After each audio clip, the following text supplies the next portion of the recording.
The silence movie की starting में हम एक ऐसी टीम को देखते हैं जो कि एक केव गुफा में रिसर्च कर रही होती है।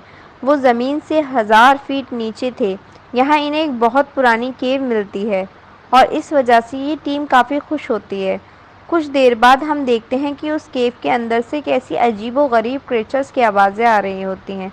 चमगादड़ यानी बैट के जैसे देखने वाले ये क्रीचर्स टीम पर हमला कर देते हैं और कुछ ही देर में ये उन्हें मार देते हैं और अब ये ऊपर यानी ज़मीन पर आ चुके हैं। दूसरे सीन में हमको एक लड़की दिखाई जाती है जिसका नाम एली है। वो अपने कानों से सुन नहीं सकती और आसपास के बच्चे उसे बहुत तंग करते हैं। एली से साइन लैंग्वेज यानी इशारों में बात किया करती थी। रात को एली अपनी फैमिली के साथ बैठकर डिनर कर रही होती है। ये लोग बहुत खुश होते हैं और एक दूसरे से बातें कर रहे होते हैं कि अचानक से टीवी पर न्यूज़ आती है कि पूरे यूनाइटेड स्टेट में चमगादड़ से दिखने वाले कुछ अजीब से क्रीचर्स आ चुके हैं। ये सब कुछ डिस्ट्रॉय कर रहे हैं और इंसानों को मारकर खा रहे हैं। टीवी में खुद को सेव रहने के तरीके भी बताए जा रहे थे।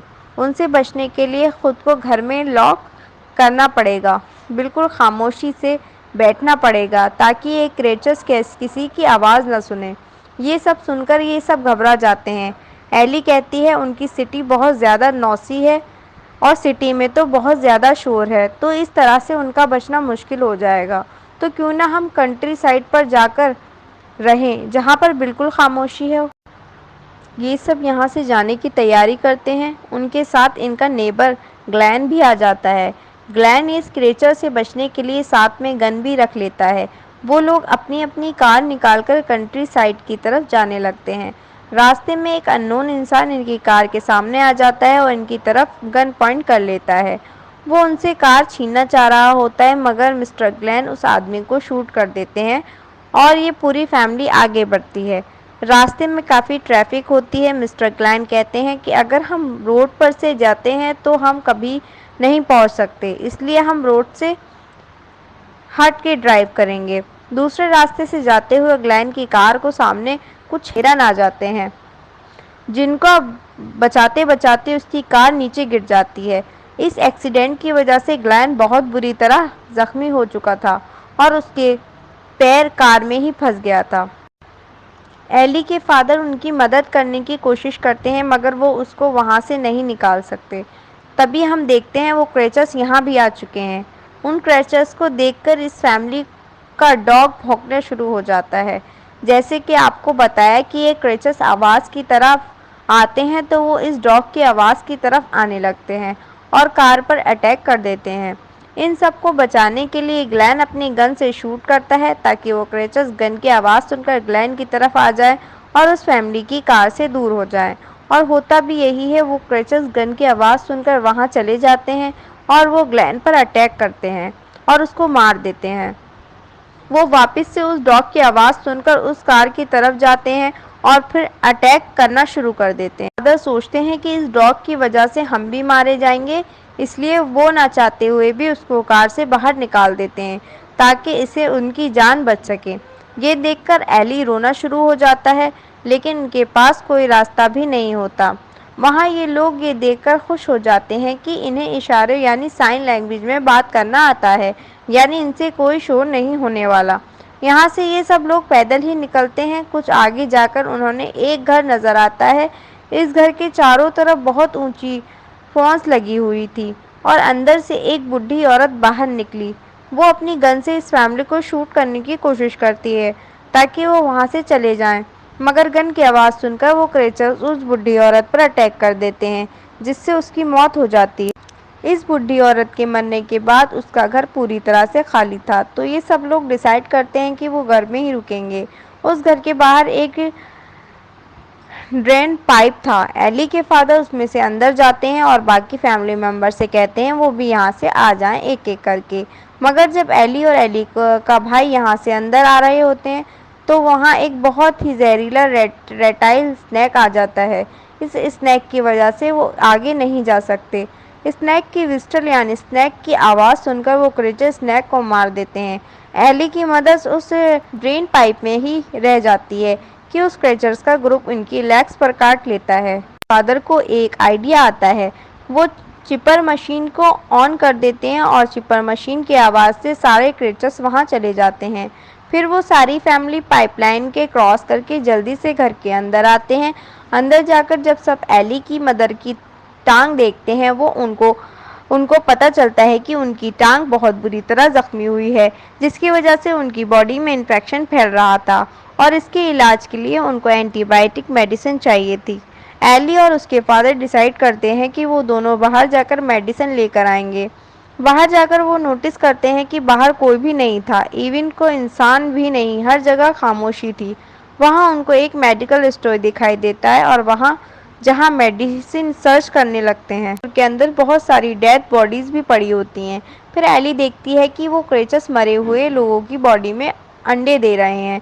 अंडे इतने ज़्यादा होते हैं जिसकी वजह से ये क्रेचस बढ़ते ही जा रहे हैं और यहाँ एली डर के मारे चिल्ला देती है, जिसकी वजह से वो क्रेचस इस स्टोर के अंदर भी आ जाते हैं। फिर एली के फादर किसी तरह फायर अलार्म ऑन कर देते हैं और हर जगह पानी फेंकने लगते हैं और वो लोग मौका देखकर वहाँ से भाग जाते हैं। जब वो लोग स्टोर से बाहर आते हैं तो वो एक अजीब सी प्राइस को देखते हैं। वो प्राइस कहता है, हम तुम लोग मेरे ग्रुप में हिस्सा बन जाओ, यानी मेरा ग्रुप ज्वाइन कर लो। एली के फादर उसको मना कर देते हैं। हमको दिखाया जाता है कि इस प्राइस की जुबान कटी हुई थी और वो बहुत अजीब था। फादर घर आ जाते हैं और एली की मदर को मेडिसिन देते हैं। दवा की वजह से वो बेटर फील करती हैं। एली का एक बॉयफ्रेंड भी होता है जिसका नाम रॉब है। वो भी ये सब डिफ़िकल्टीज़ को फेस कर रहा होता है। वो उससे चैटिंग कर रही होती है और एली को पता चल जाता है कि उसके पेरेंट्स की डेथ हो चुकी है, मगर वो किसी तरह से सरवाइव कर चुका होता है और अब वो नॉर्थ की तरफ जा रहा होता है। वहाँ एक रिफ्यूज भी बनाया गया है और काफ़ी लोग वहाँ पर आराम कर रहे होते हैं। एली इंटरनेट पे देखती है ये क्रेचर्स बहुत ज़्यादा सर्दी या कोल्डनेस में नहीं रह सकते। वो सोचती है कि हम अगर नॉर्थ या किसी कोल्ड प्लेस में जा सकें तो ये लोग बच सकते हैं। नेक्स्ट डे हमको वो अजीब सरप्राइज भी दिखाया जाता है। घर तक पहुंच चुका था और अब उसके साथ और भी लोग थे और यहाँ फिर उसे उस फैमिली को फोर्स करता है कि मेरे ग्रुप को ज्वाइन कर लो।